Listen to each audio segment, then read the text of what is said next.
Mistress kicked the pregnant woman at the airport until her billionaire brother stepped in. May every soul who has been cast aside rise with dignity, untouched, wrapped in purpose and unshakable peace. May your tears water gardens that bloom more beautiful than anything you lost.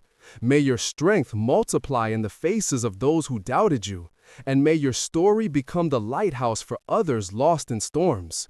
You are the breath that keeps hope alive, the hands that build kingdoms from ruins, and the heart that loves despite the scars. May you find power in your pain, wisdom in your wounds, and victory in every step forward. My cherished family, tonight, let your resilience speak louder than rejection. Your courage keeps this community strong. A like is a seed of blessing. A comment is a declaration of faith. This is Mission 1000 Blessings for every person who refuses to break, who chooses to rise, who shines despite the darkness. If you carry fire in your soul, like this video. If you walk with purpose and grace, comment, "I stand with Mr. Lewis." An airport terminal, the sound of rolling luggage, hundreds of voices blending into white noise. Then a scream cuts through everything. "You think you can ruin my life?" A woman's voice, sharp, venomous. The crowd turns. A pregnant woman stumbles backward. Her hand instinctively covers her swollen belly. Her suitcase falls. The sound echoes across polished floors. "Please, just leave me alone." Her voice trembles. The other woman steps closer. Designer heels clicking. Fury etched across a perfectly made-up face. "Derek told me what you did. You reported him. You're trying to destroy him." "I just want to leave, please." The pregnant woman tries to walk away. The glamorous woman's hand shoots out, grabs her arm, yanks her back. "Don't walk away from me." Then it happens. Fast, brutal. The woman's leg swings forward. Her foot connects with the pregnant woman's stomach. Hard, deliberate, vicious. The scream that follows is primal, terror and pain colliding. She collapses. People gasp. Someone shouts for security. The attacker stands over her, breathing hard, still angry. Then a voice cuts through the chaos, deep, calm, deadly. "Touch her again. I dare you." The crowd parts. A man walks through, expensive suit, commanding presence, but his eyes are only on the woman lying on the floor. He drops to his knees beside her. "Maya, it's Alex. I'm here."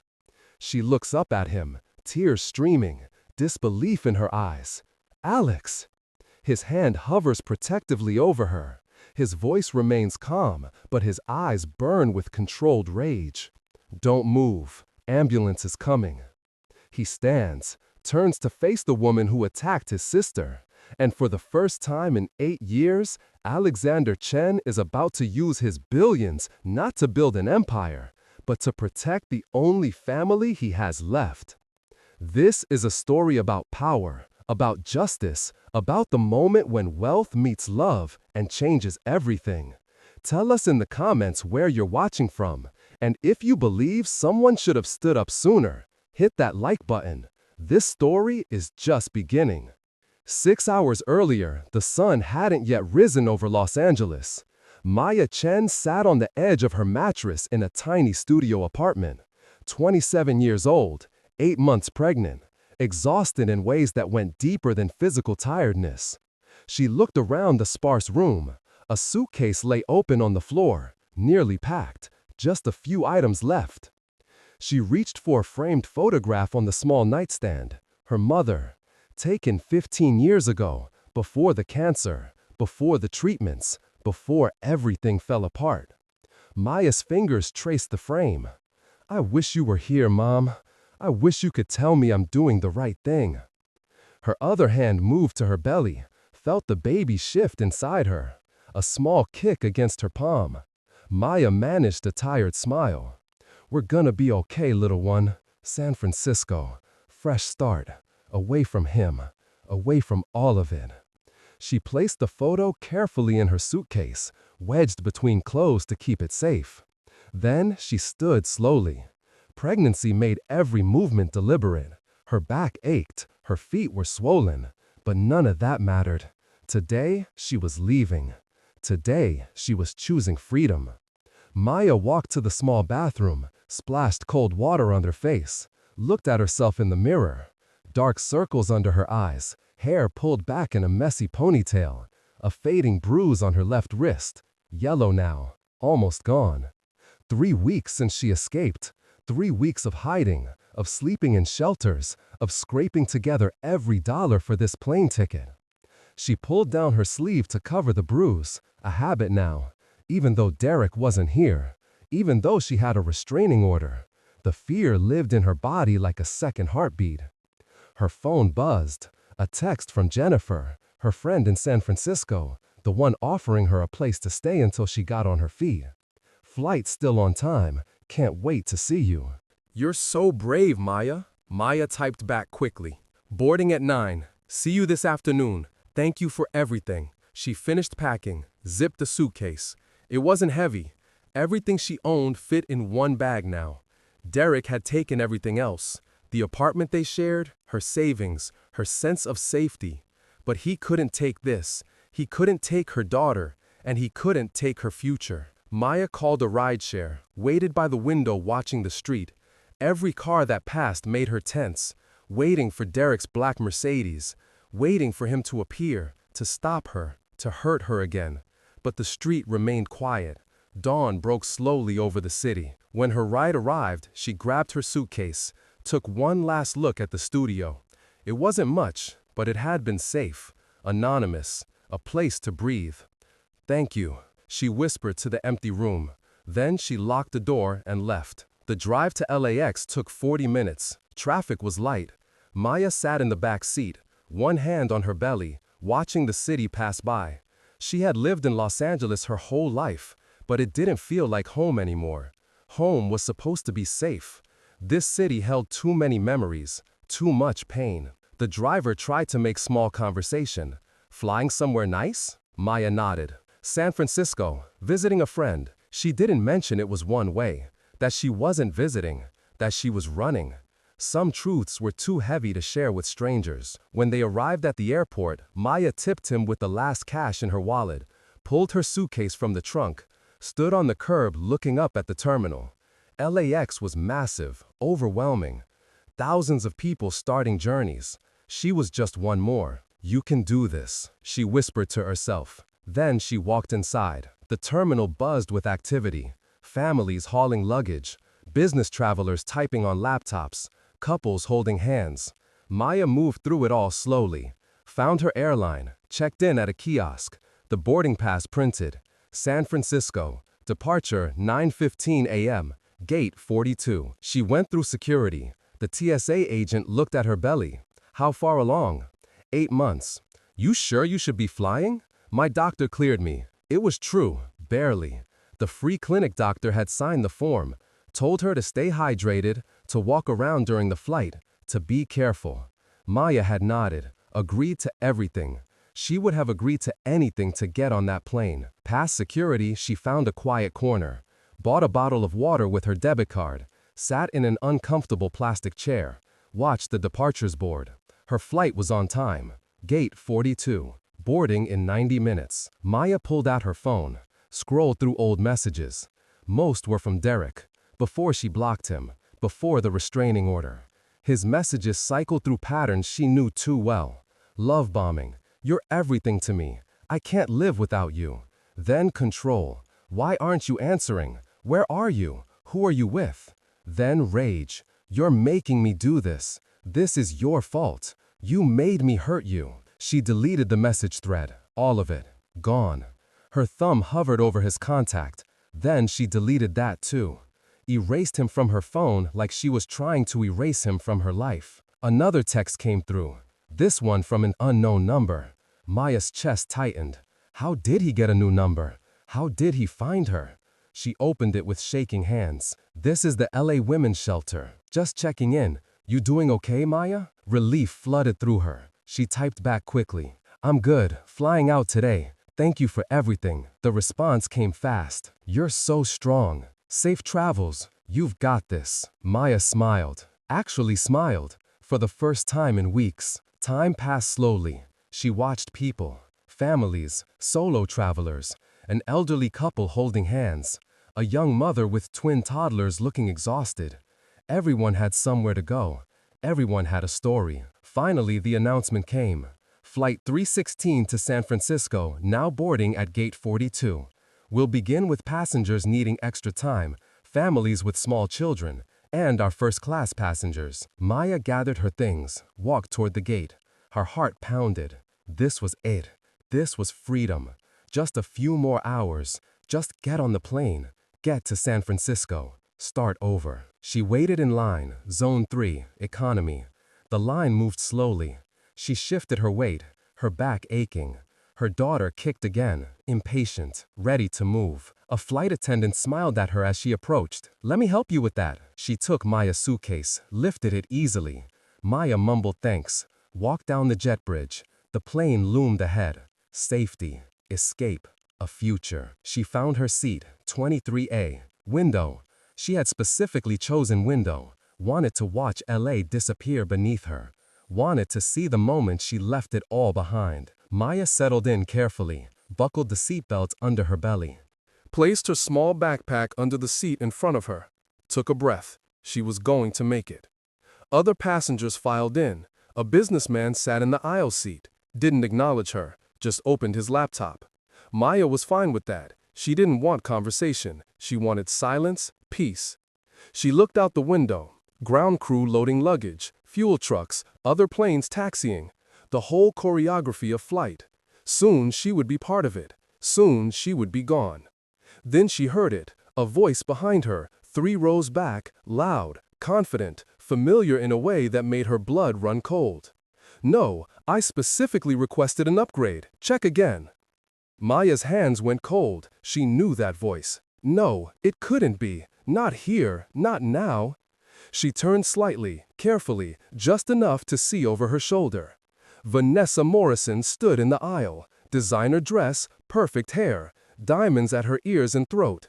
Derek's mistress, the woman he cheated with, the woman who mocked Maya when she discovered the affair 6 months ago. The flight attendant was apologizing.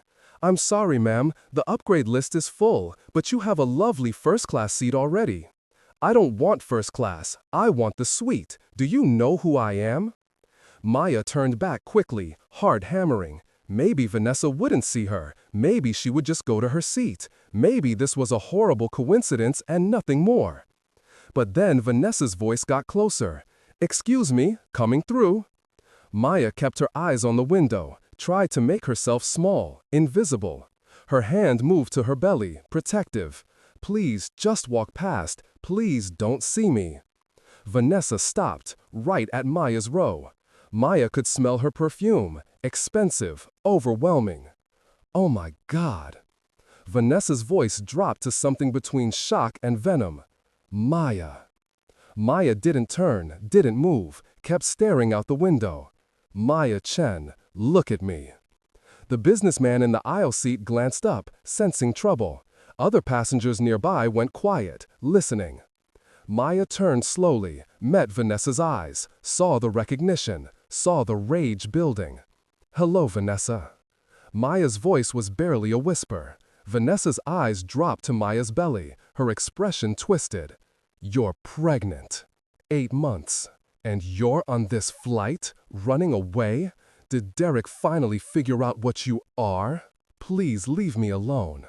"Oh, I'll leave you alone after you answer one question." Vanessa leaned closer, her voice dropping but still audible to everyone around them.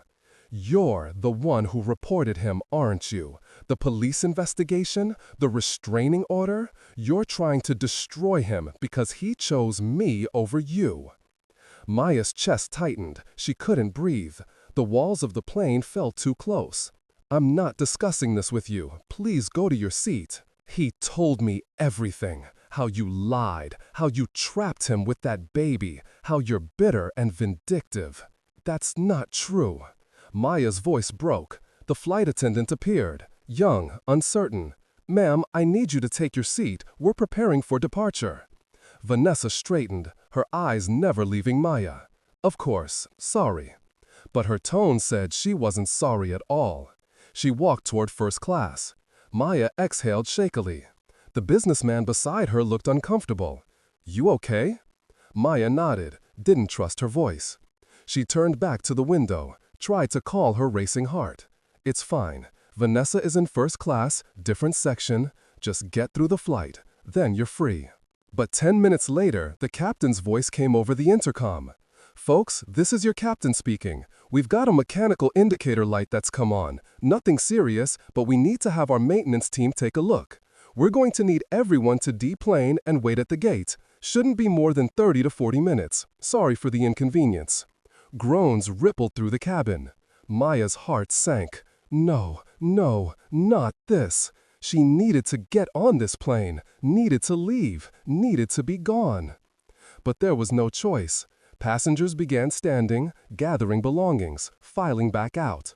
Maya moved slowly, her body protesting. She grabbed her backpack, left her suitcase.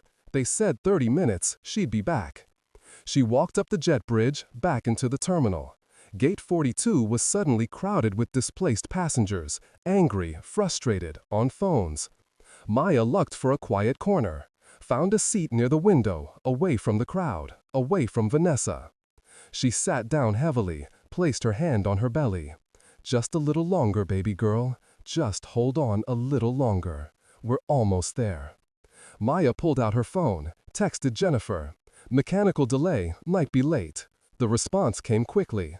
No problem, I'll be at the airport whenever you land. Safe travels. Maya closed her eyes, tried to breathe, tried to calm the panic rising in her chest. It's okay. 30 minutes, then back on the plane, then San Francisco, then safety. She didn't see Vanessa approach. Didn't hear the footsteps until it was too late. Well. Looks like fate wants us to have a conversation after all. Maya's eyes flew open. Vanessa stood in front of her, but this time she wasn't alone. 2 other women flanked her, equally glamorous, equally cold. Friends, allies, witnesses to whatever was about to happen. Vanessa. Maya's voice was steady, but fear coursed through her. Don't walk away this time, Maya. We're going to talk. About what you did to Derek. About the lies you told. About the pathetic little victim act you're playing. I'm not playing anything. I just want to be left alone. Left alone. Is that what you call filing police reports? Getting restraining orders? Trying to ruin his business? His reputation? He hurt me. Maya's voice broke. He hurt me for months, and when I got pregnant, he got worse. I didn't ruin anything. I just tried to survive. Vanessa laughed. Cold, cruel. Survive. Look at you, playing the poor, abused girlfriend. Did you think running away would work? Did you think Derek wouldn't find out? I have a restraining order. He's not allowed near me. Oh, sweetie, do you really think a piece of paper protects you? Maya stood, tried to walk away, to find security, to get help. But Vanessa stepped into her path. The 2 friends closed in on either side, trapping her. People in the gate area were watching now, sensing conflict. But no one moved. No one intervened. Just watched, waiting to see what would happen. Move, please. Maya's voice trembled. Vanessa's eyes glittered with malice. You don't get to walk away from me. You don't get to pretend you're innocent. You trapped Derek with that pregnancy. You lied about everything. And now you're trying to destroy his life. That's not true. Then why did you report him? Why the restraining order? Why are you running? Because I'm scared. Because he hit me. Because I thought he was going to kill me. Maya's voice rose, raw, honest. The gate area went completely silent. Even Vanessa's friends looked uncomfortable. But Vanessa's rage only grew. You're lying. You're a liar and a manipulator, and you deserve everything you got. Maya tried to step around her. Vanessa grabbed her arm, yanked her back.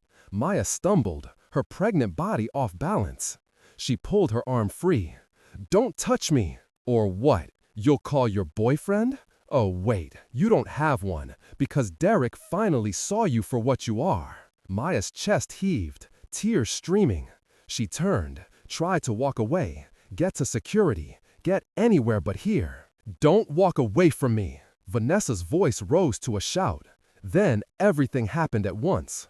Vanessa lunged forward, her legs swung up, her foot connected with Maya's stomach, hard, deliberate, vicious. The pain was instant, blinding. Maya screamed, a sound of pure terror. Her hands flew to her belly. She fell, hit the ground hard. Her backpack skidded across the floor. Her body curled instinctively, protecting her baby, protecting the life inside her.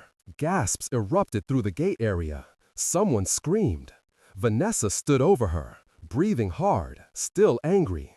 Her friends backed away, shock on their faces. "You think you can ruin his life and just leave? You think there are no consequences?" Maya couldn't speak, couldn't breathe. Pain radiated through her abdomen. She felt wetness, didn't know if it was blood or amniotic fluid or both. Her mind screamed, "The baby! Oh God, the baby!" Security alarms sounded, voices shouted. People pulled out phones, recording, calling for help. The terminal erupted into chaos. Then a voice cut through everything, deep, calm, absolutely lethal. "Touch her again. I dare you." The crowd parted. A man walked through.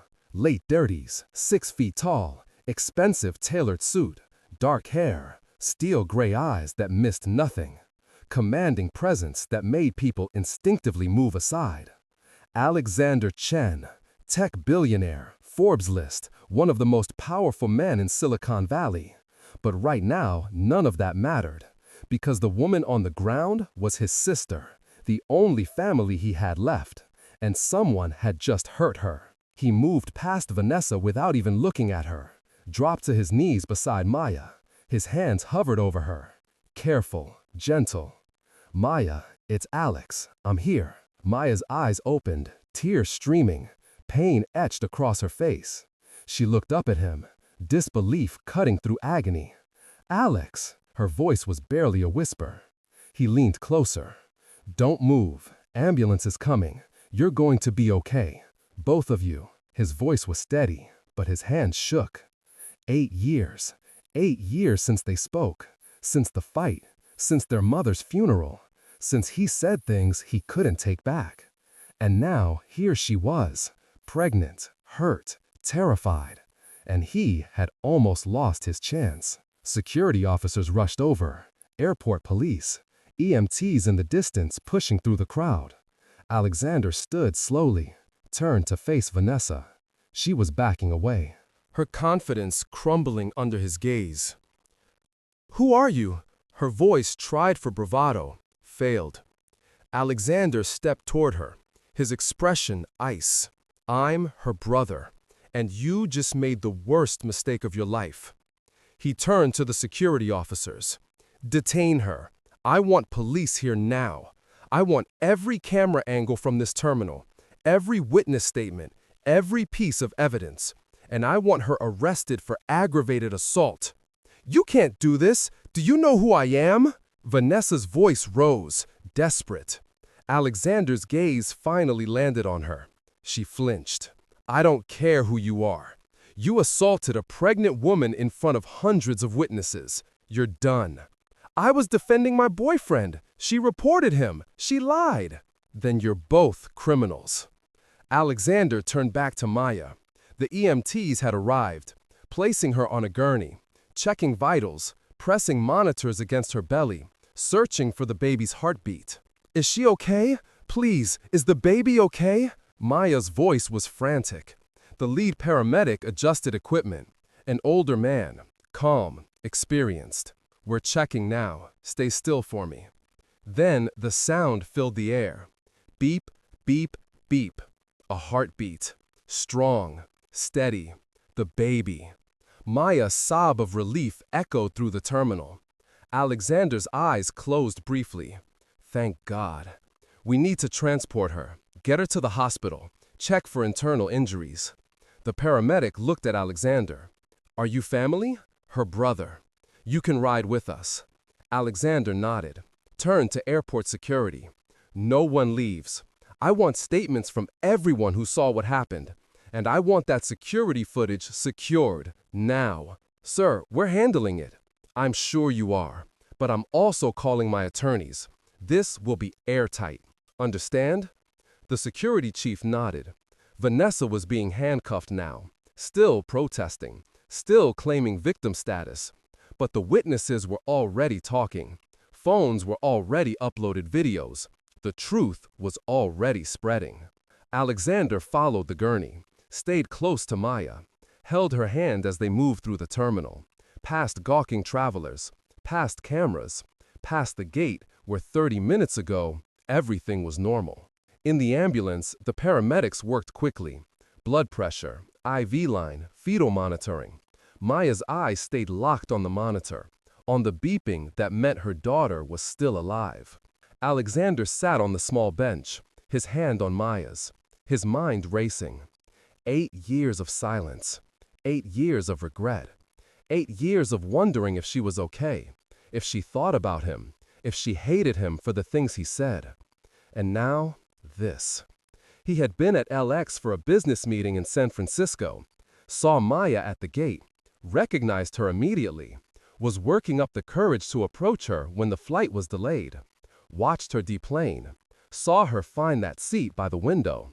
Then, he saw Vanessa Morrison approach, recognized the body language, the threat, started moving, but not fast enough.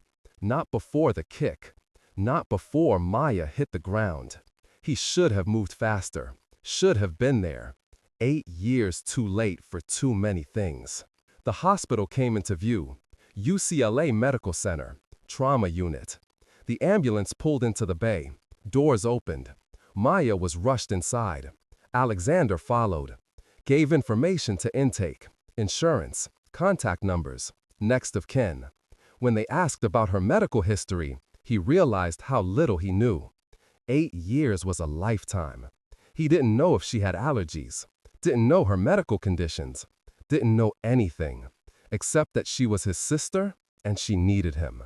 A nurse approached, older, kind eyes. "Are you Alexander Chen?" "Yes."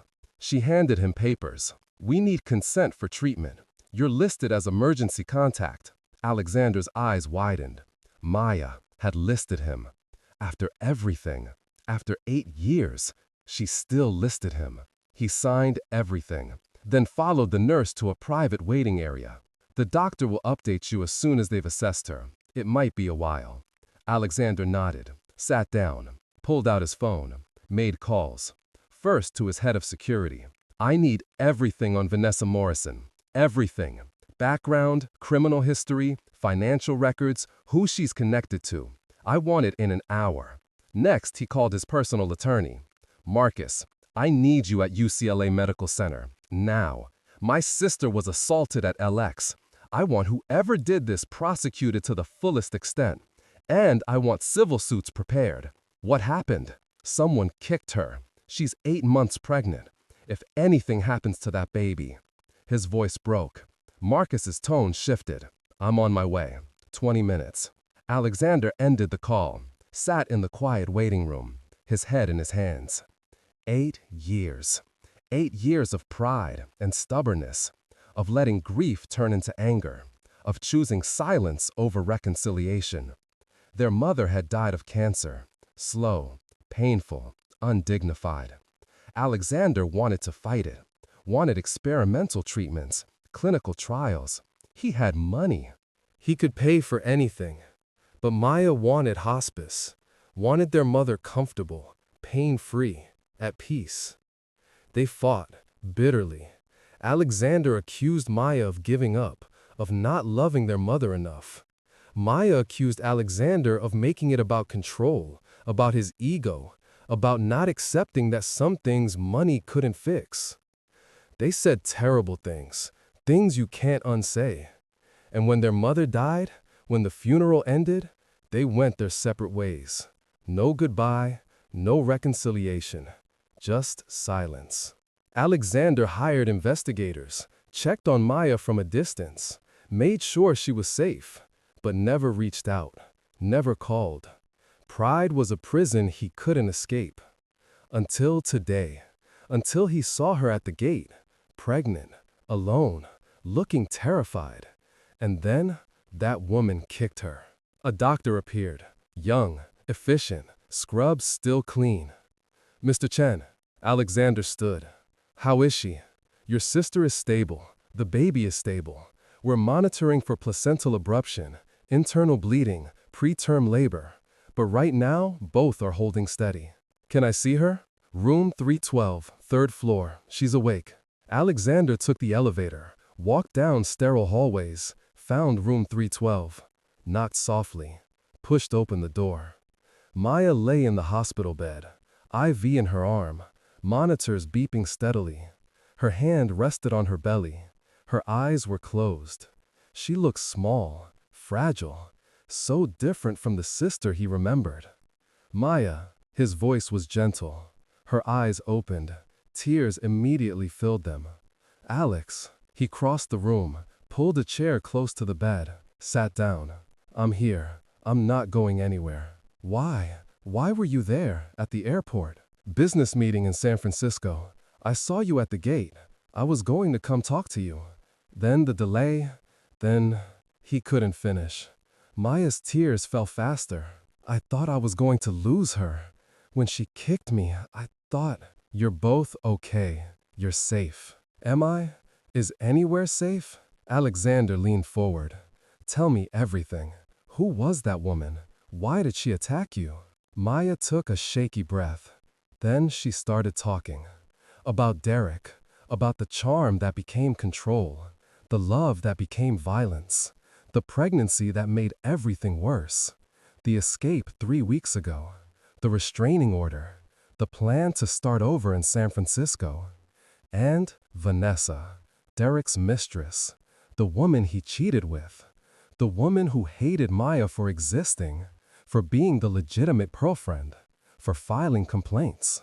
Alexander listened, his jaw tightening with every word, rage building beneath his controlled exterior. When Maya finished, he sat back. "Where is he now, Derek?" "I don't know. I got the restraining order, but he has money, connections.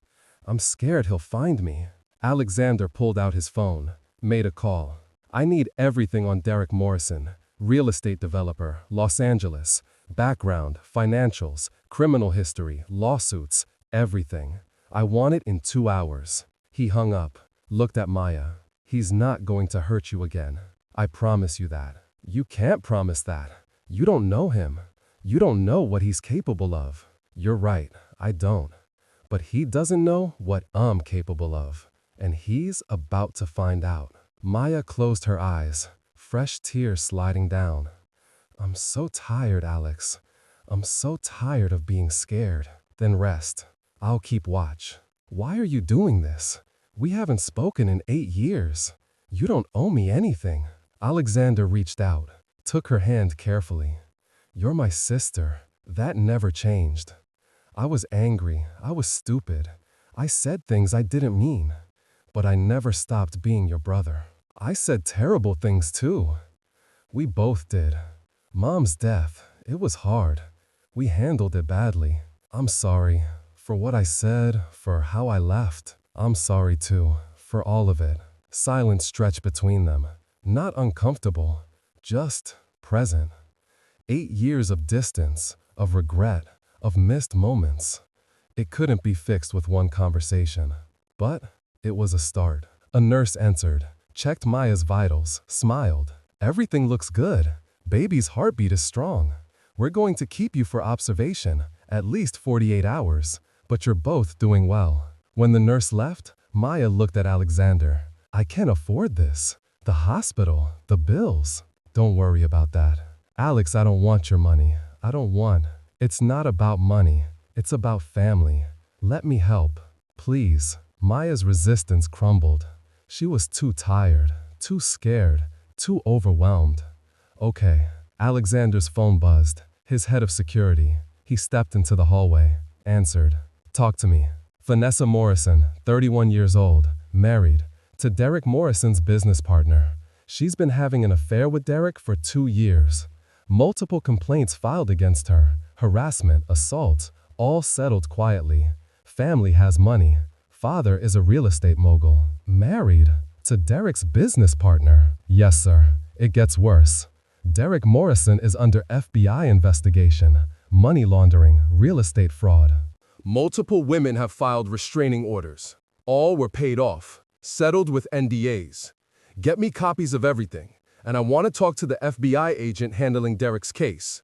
Already setting it up. Meeting tomorrow morning. Good. What about Vanessa? Is she still in custody? Released on bail 2 hours ago. Family lawyer got her out. Alexander's grip on the phone tightened.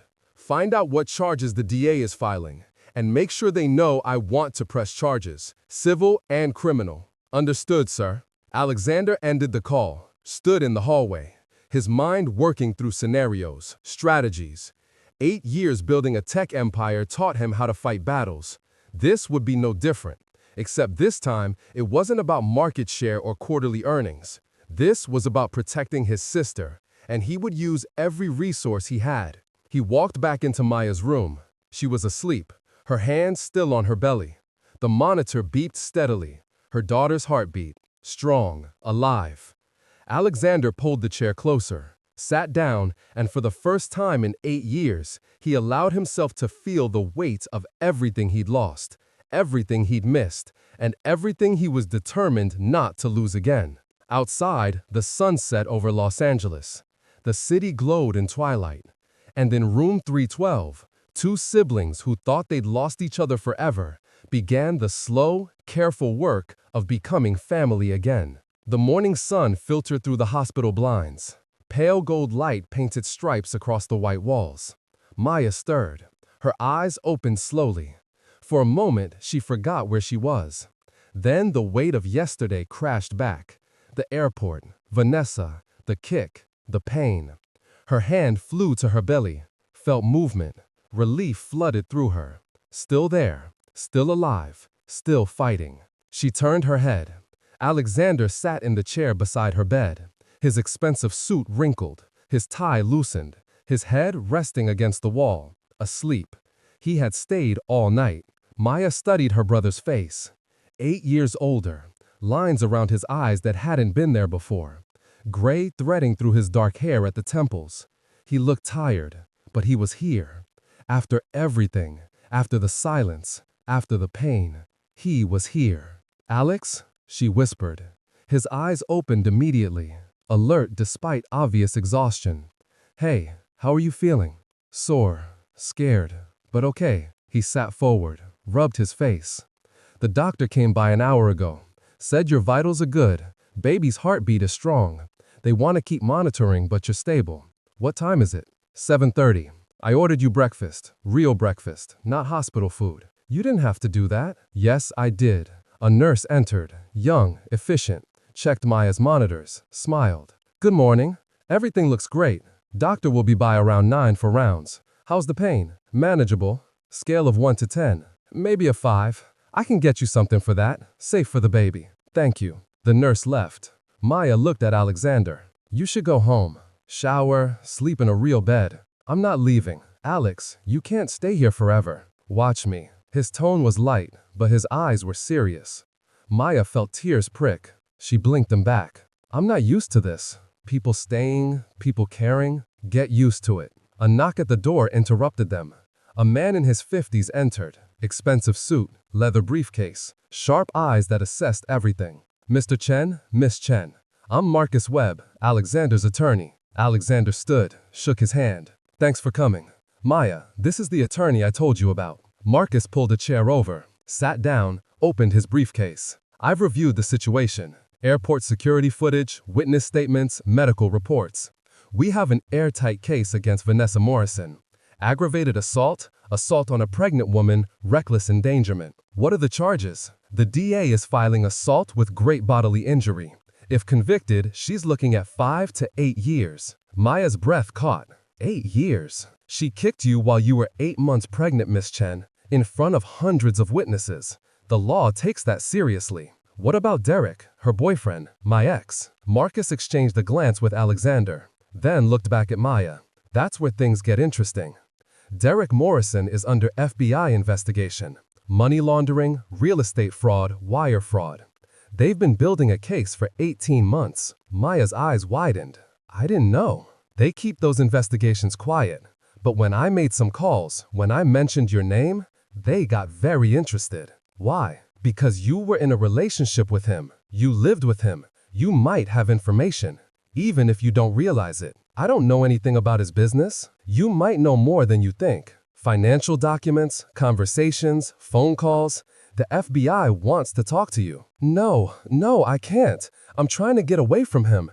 If I talk to the FBI, he'll know. He'll come after me. Alexander leaned forward.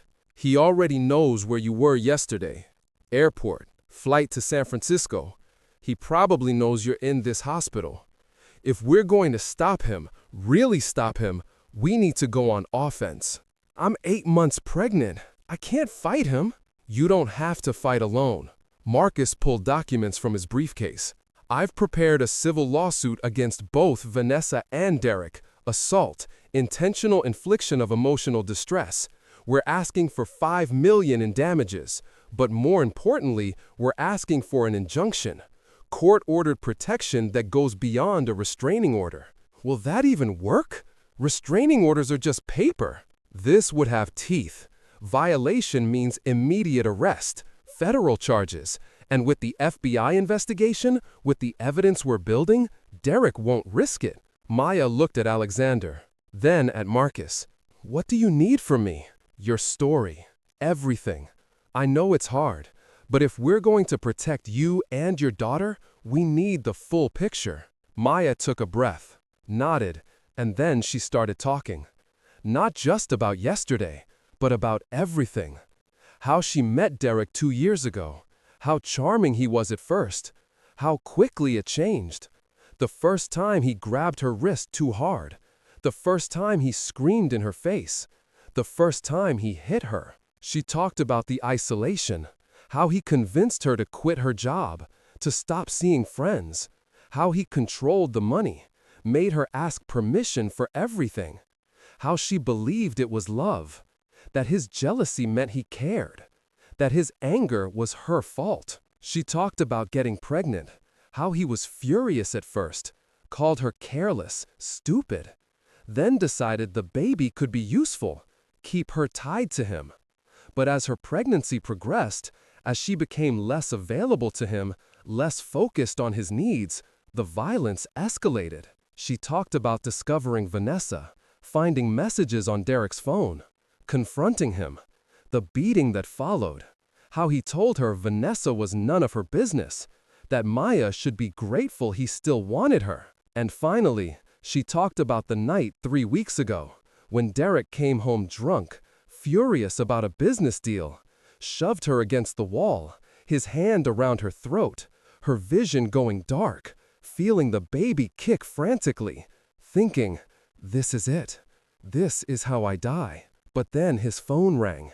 Business call. He let go, walked away. And Maya knew. If she stayed, one of them wouldn't survive. So she waited until he left, packed one bag, and ran. By the time she finished, tears streamed down her face. Marcus had filled an entire legal pad with notes. Alexander's hands were clenched into fists, his jaw tight. "Thank you," Marcus said gently. "I know that was difficult, but this gives us what we need. Your testimony, combined with the FBI's evidence, with the airport footage, with other victims coming forward, we can end this." "Other victims?" Maya's voice was small. "We believe there are others. Women Derek hurt, women he paid off. If we can find them, get them to testify, the case becomes overwhelming." "How do you find them?" Alexander spoke up. "I have investigators, the best. They're already digging. Financial records, settlement agreements, sealed court documents. We'll find them. And if they don't want to testify, then we respect that. But we ask. Because sometimes, when one person is brave enough to speak, others find their courage too." Maya looked down at her belly, at the life she was trying to protect. "Okay, whatever it takes, I'll do it." Marcus stood. "Good. I have a meeting with the DA this afternoon. I'll push for the maximum charges against Vanessa, and I'll coordinate with the FBI regarding Derek. In the meantime, you rest, heal. Let us handle the legal battlefield. Thank you. He nodded, left the room. Alexander stayed, silent for a moment. I should have been there. His voice was rough. What? 8 years. I should have checked on you, called you, something. If I had, maybe you never would have met him. Maybe. You can't think like that. I can, because it's true. I was angry about Mom, about the fight, and I let pride keep me away. I'm sorry, Maya, for all of it. I'm sorry too, for what I said at the funeral, for blaming you. We both said things we didn't mean. Did we? Or did we mean them and just regret saying them out loud? Alexander looked at her, really looked, and slowly shook his head. I never thought you didn't love Mom. I was scared, watching her die, feeling helpless, and I took it out on you. That was wrong. I never thought you were controlling. I was overwhelmed, exhausted, and I took it out on you. That was wrong too. So, where does that leave us? Maya managed a small smile. Starting over. If you want, I want. A comfortable silence settled. Then Maya's phone buzzed on the side table. She reached for it, saw the notification. Her face went pale. What is it? Alexander was on his feet instantly. Maya turned the phone toward him. A message from an unknown number. I know you're at UCLA Medical, room 312. You can't hide from me. We need to talk. Derek. Alexander's expression went cold. He pulled out his own phone.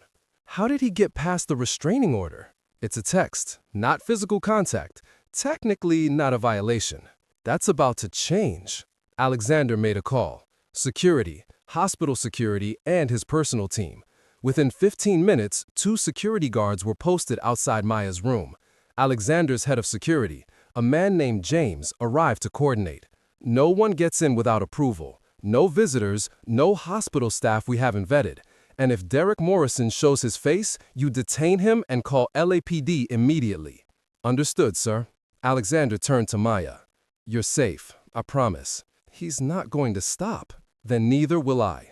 The day passed slowly. Doctors came, ran tests, confirmed what they already knew. Maya and the baby were stable. Lucky, the kick could have caused placental eruption, premature labor, worse. But somehow, impossibly, they were okay. Lunch arrived, real food from a restaurant Alexander ordered from. Maya ate mechanically, her mind elsewhere, on Derek, on Vanessa, on the future that felt increasingly uncertain. Alexander worked from her room, laptop open, phone constantly buzzing, running his company remotely, but never leaving, never more than 10 feet away. In the afternoon, his investigator called, a woman named Sarah, former FBI, now private.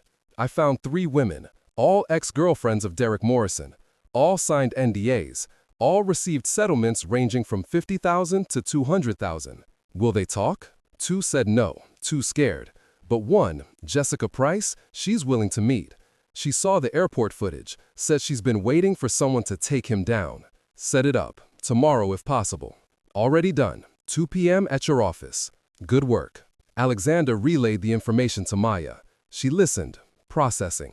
They're brave, the ones willing to talk. They are, so are you. I don't feel brave, I feel terrified. That's what brave is, being terrified and doing it anyway. Evening came, visiting hours ended, but Alexander wasn't leaving. A nurse brought a cot, set it up in the corner. Alexander barely fit on it, but he didn't complain.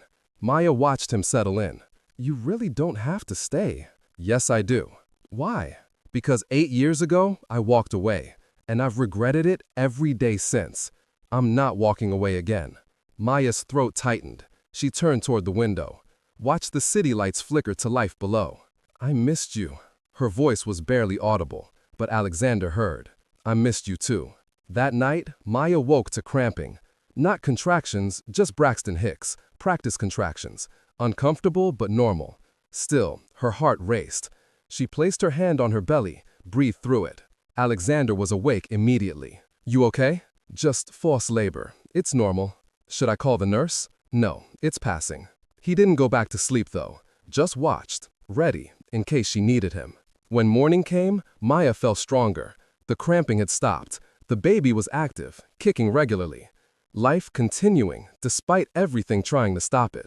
A new doctor came by. Older, kind face. "Good morning, Maya. I'm Dr. Patricia Lynn. I'll be overseeing your care for the remainder of your pregnancy." "Hi. I've reviewed everything. You and baby are doing remarkably well. I want to keep you one more day for observation. Then you can go home." "Home?" Maya's voice was hollow. "I don't have a home.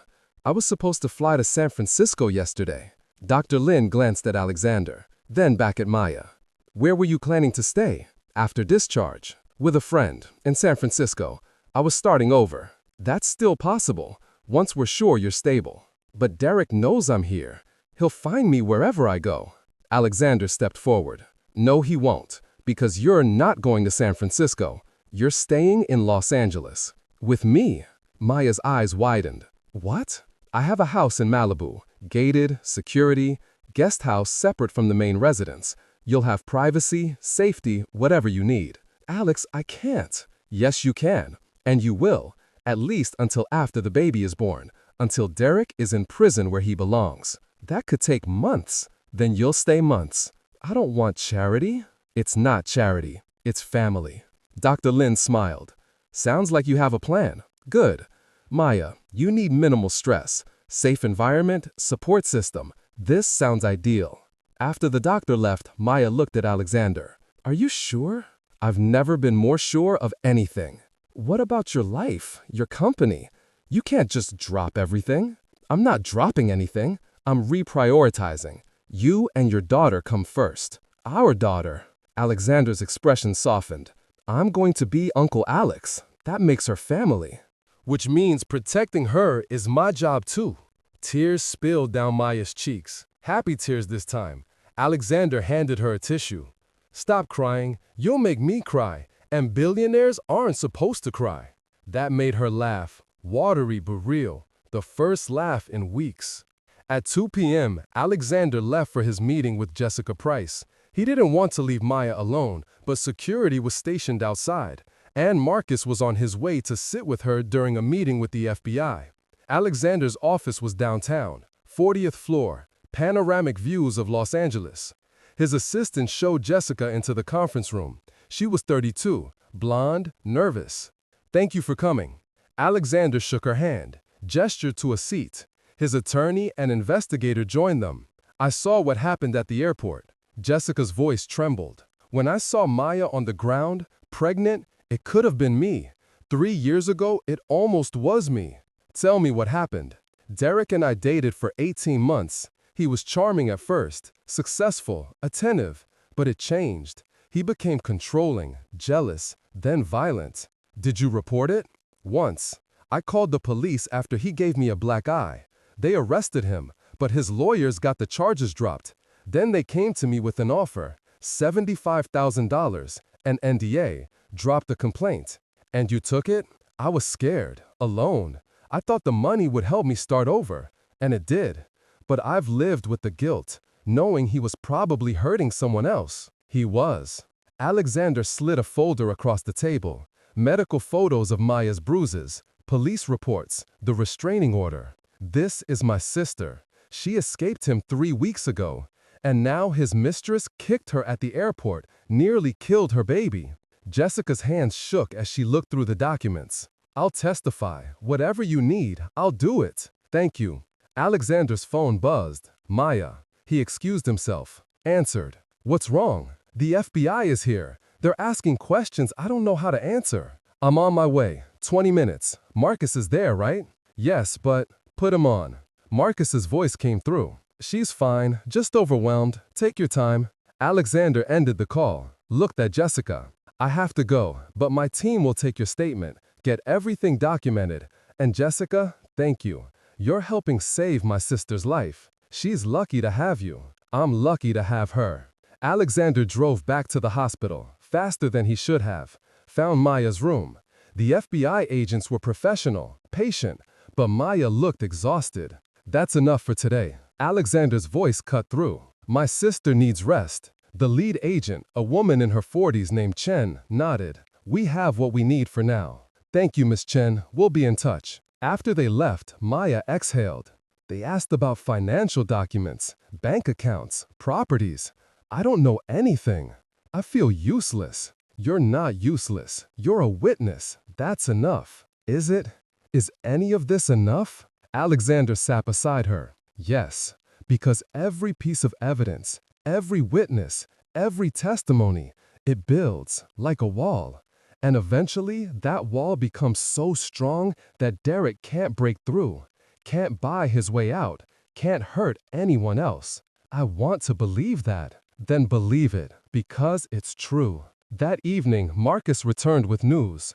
The DA had officially charged Vanessa with aggravated assault. Trial date set for 6 weeks out. Civil suit was filed. And Derek had been served with a restraining order violation for the text message. He's scrambling.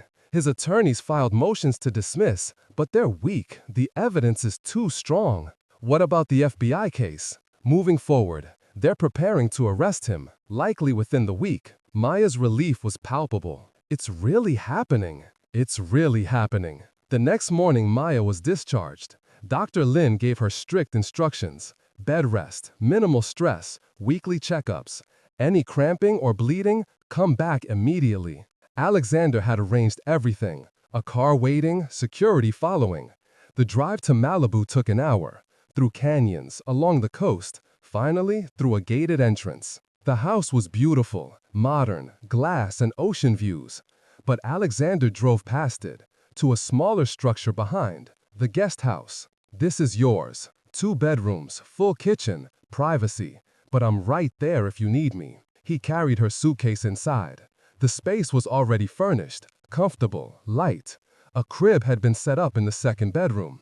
Baby clothes, diapers, everything she would need. "Alex, this is too much. It's not enough. How did you even? The crib, the clothes?" "I have an assistant. She's very efficient." Maya laughed, walked through the space, touched the soft blankets in the crib, imagined her daughter here, safe, loved. "Thank you for all of this." "You don't have to thank me. You're family." That word, family, it settled over Maya like a warm blanket. She hadn't felt like she belonged anywhere in so long. But here, in this moment, she felt it. Home. The days passed quietly. Maya rested, walked along the beach when she felt strong enough.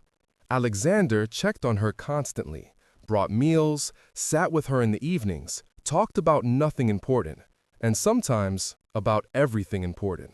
They talked about their mother, about the good memories before the cancer, before the arguments. They talked about their childhood, the closeness they'd had, the way they used to protect each other. And slowly, carefully, they rebuilt what had been broken. 1 week after leaving the hospital, Maya woke to news. Derek Morrison had been arrested.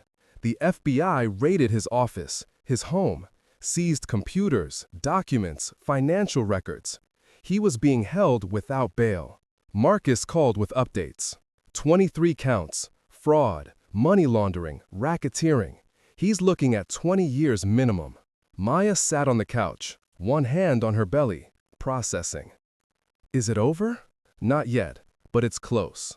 That afternoon, Vanessa's trial date was confirmed, 4 weeks away. Marcus was confident. The airport footage, the witness statements, her own social media posts, it's overwhelming. Her attorney is pushing for a plea deal. Will she take it? If she's smart, 5 years instead of 8. She'll be out in 3 with good behavior. And if she doesn't take it, then we go to trial, and we win. Maya felt something shift inside her. Not fear, not anymore. Something stronger. Determination. I want to testify. At Vanessa's trial, I want to tell my story. Marcus hesitated. You don't have to. The evidence speaks for itself. I know, but I want to. For me, for my daughter, for every woman who's been hurt and stayed silent. Alexander squeezed her hand. Then you will. The weeks passed. Maya's belly grew. Her daughter more active every day. She attended prenatal appointments, with Alexander always present, always asking questions, always making sure she had everything she needed. Jessica came to visit once. The two women talked for hours, shared stories, found solidarity in survival. When Jessica left, she hugged Maya tightly. "You're going to be an amazing mother. So are you. Someday. Maybe, if I can find someone who isn't a monster. They exist. I'm living with one." Maya gestured to Alexander, who was making tea in the kitchen. Jessica smiled. "You're lucky to have family like that." "I know." Vanessa's trial began on a Tuesday morning. The courthouse was packed, media everywhere, supporters on both sides. Maya arrived with Alexander and Marcus. Security surrounded them. Inside the courtroom, Maya sat at the prosecution table. Vanessa sat across the aisle, thinner, paler, her designer clothes replaced with a conservative suit. She didn't look at Maya, not once. The trial lasted 3 days. The prosecution presented their case methodically. Airport footage played on screens. Gasps filled the courtroom. Witnesses testified, security guards, passengers, the EMT who treated Maya. Then it was Maya's turn. She walked to the witness stand slowly. 9 months pregnant now, due any day. She placed her hand on the Bible, swore to tell the truth. Marcus approached gently. "Miss Chen, can you describe what happened on the morning of March 23rd? Maya took a breath. Then she told her story. Not just about the airport, but about Derek, about Vanessa, about the pattern of abuse and fear. Her voice shook at times, but never broke. When she described the kick, the pain, the terror of losing her daughter, several jurors wiped their eyes. Vanessa's attorney tried to cross-examine, tried to suggest Maya had provoked the attack, that she'd been harassing Derek, that Vanessa was defending herself. But Maya didn't waver. "I was walking to the restroom. She came to me. She attacked me because she was angry that I'd escaped her boyfriend, that I'd reported his abuse, that I wouldn't stay silent." The attorney had no response. Maya stepped down, returned to her seat. Alexander was there, waiting. His hand found hers. "You were incredible." The jury deliberated for 2 hours. When they returned, the foreperson stood, a woman in her 60s. She looked at Vanessa. "On the charge of aggravated assault, we find the defendant guilty. On the charge of assault on a pregnant woman, we find the defendant guilty." The courtroom erupted. Vanessa's face crumpled. Her attorney gripped her shoulder. But it was over. She was convicted. Sentencing came 1 week later. Judge Martin was a no-nonsense woman in her 50s. "Miss Morrison, you attacked a defenseless pregnant woman. You showed no remorse, no understanding of the severity of your actions. I hereby sentence you to 7 years in state prison." Vanessa was led away in handcuffs. Maya watched her go, felt no satisfaction, no victory, just closure. Outside the courthouse, reporters swarmed. Maya stood on the steps, Alexander beside her. She spoke briefly. "To anyone watching who's in an abusive relationship, who's scared to leave, who thinks no one will believe them, I want you to know, you deserve safety. You deserve peace. And there are people who will fight for you. Don't give up." The cameras flashed, questions shouted, but Alexander guided her to the car, away from the chaos, toward home. That night, Maya woke to contractions, real ones this time, regular, intensifying. She called for Alexander. He was there in seconds. It's time. The drive to the hospital was surreal. Traffic, lights, the city glowing. Maya breathed through contractions. Alexander held her hand, drove carefully but quickly. At the hospital, they were ready. Maya was admitted, monitors attached. Dr. Lin appeared, calm, reassuring. "Everything looks perfect. Let's meet this baby." Labor was long, 13 hours. Maya had never felt pain like this. But Alexander never left, never let go of her hand, coached her breathing, told her she was strong, that she could do this. And finally, at 3:47 a.m., a cry filled the room. Loud, strong, perfect. "It's a girl." The nurse placed the baby on Maya's chest. Tiny, pink, beautiful. Maya sobbed. Relief and joy and overwhelming love crashing together. "Hi, baby." "Hi, Lily. We made it." Alexander stood beside them, tears streaming down his face. He touched Lily's tiny hand. She gripped his finger. "Hi, little one. I'm your Uncle Alex." Maya looked up at him, at her brother who'd shown up, who'd protected her, who'd given her a future. "Thank you for everything. You're my family. This is what family does." 3 days later, Maya brought Lily home, to the guest house in Malibu, to safety, to peace. The first weeks were exhausting, sleepless nights, endless feedings, learning to be a mother. But Alexander was there, helping, learning too. Derek's trial began 2 months later. Maya didn't attend, didn't need to. The FBI's case was airtight. 23 counts, guilty on all. 18 years in federal prison. When Marcus called with the news, Maya was feeding Lily. She listened, nodded, felt something release in her chest. It's over. It's over. 6 months after Lily's birth, Maya sat on the beach, her daughter sleeping in a carrier against her chest. The ocean rolled endlessly, peaceful, constant. Alexander walked over, sat beside her. "What are you thinking about? How different everything is. 6 months ago, I was running, terrified, alone. And now," she gestured to the baby, to the house, to him. "Now, I have a family again. You always had family. We just lost each other for a while. Are you glad that we found our way back?" Alexander looked at his niece, at his sister, at the life they'd built together. Every single day. Lily stirred, opened her eyes, looked up at Maya with that focused newborn gaze. Maya smiled down at her. "Your Uncle Alex saved us. You know that. He showed up when we needed him most. That's what family does," Alexander said again. And this time, Maya believed it, all the way down to her bones. The sun set slowly, painting the sky in shades of orange and pink. Maya held her daughter close, felt the warmth of her brother beside her, and for the first time in years, she felt safe, truly safe. The battle was over, the war was won. Derek was in prison, Vanessa was in prison, justice had been served. But more than that, Maya had found something she thought she'd lost forever: family. Not the family she was born into, but the family she'd rebuilt, through pain, through forgiveness, through choosing each other again and again. And as Lily's tiny hand gripped Maya's finger, as the ocean whispered against the shore, as Alexander's steady presence anchored her, Maya knew this was just the beginning.